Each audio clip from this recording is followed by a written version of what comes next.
Hello everybody, and welcome to example 2 on page 34 of the workbook. This is going to be our second example of finding the volume of a solid of revolution. Okay, so let's read this problem together.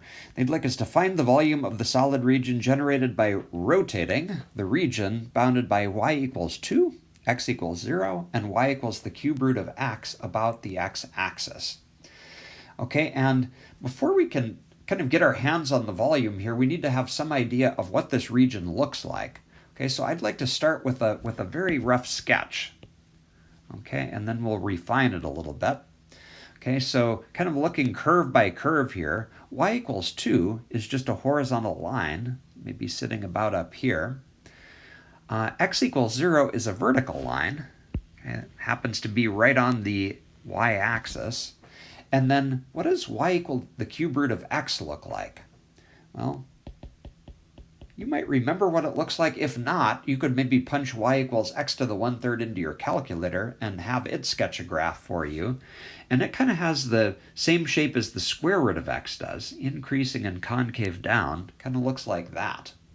Okay, now do you see the region that they're talking about? We're looking for the region between all three of those curves at once. Okay, we're talking about this region here that I'm shading. Okay, so what I'd like to do is, since space is a little bit limited here, I'd like to redraw that picture, okay, just showing the shaded portion of it. So I'm going to get rid of what we've drawn so far here. Okay, and just redraw that same picture.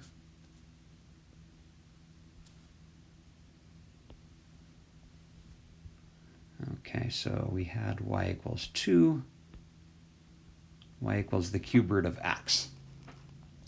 Okay, now let's see if we can picture the solid of revolution that they're talking about. So they'd like us to take that region that we just drew and imagine rotating it about the x-axis.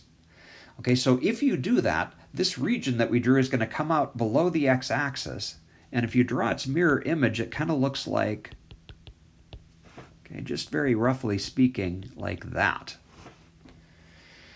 Okay, this solid, at least for me, is a little bit harder to imagine in three-dimensional space than the last one.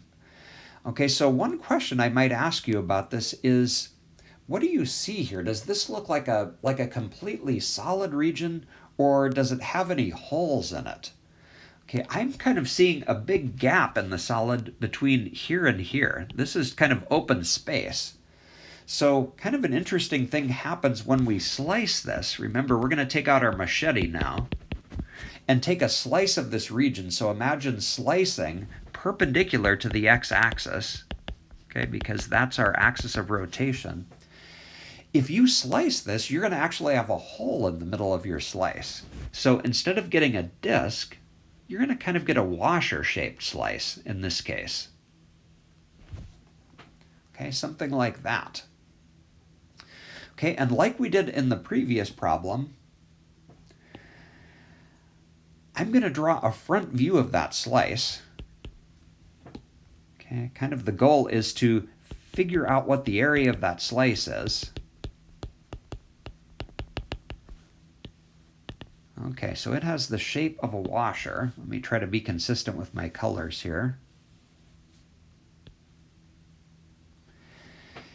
And the question that I have for you is, how would we find the area, okay, of that slice that we just kind of wrote down here?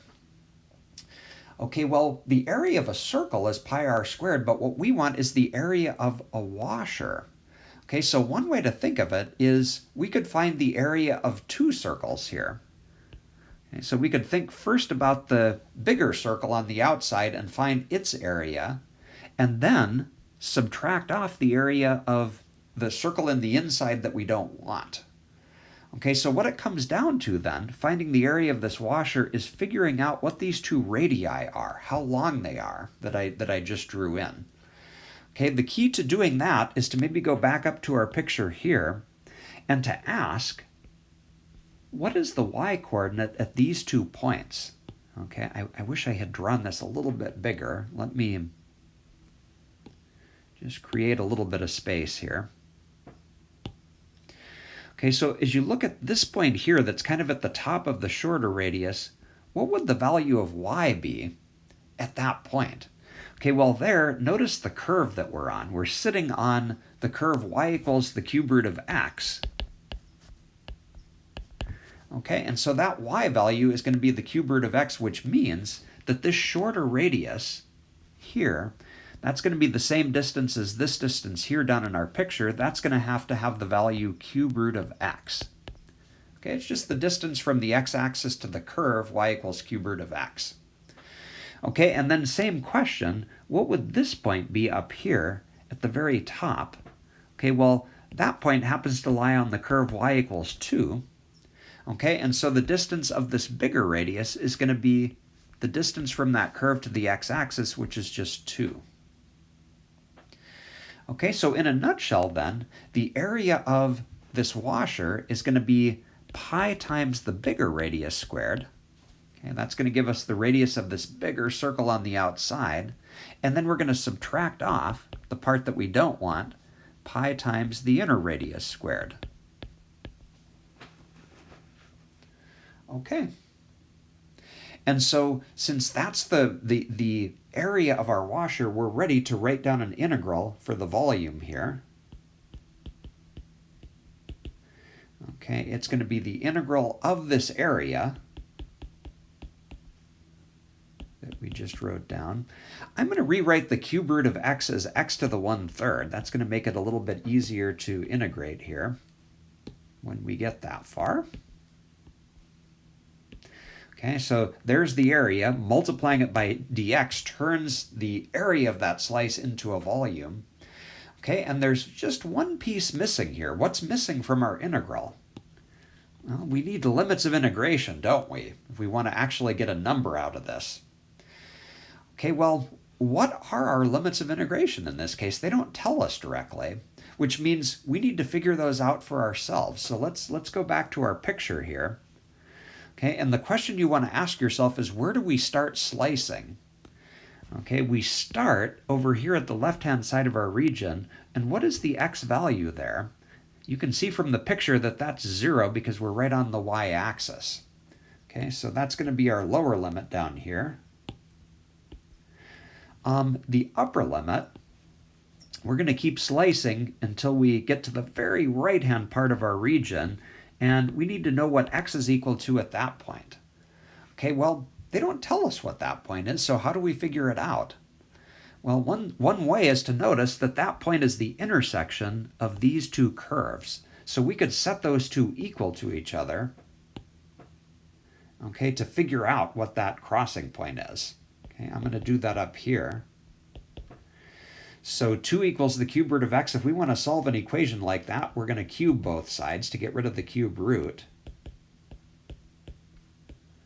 Okay, so we're going to get an 8 on the left, and over on the right, the cube root of x cubed is just x. And lo and behold, that tells us what that crossing point is. It's 8. Okay, and there is our upper limit.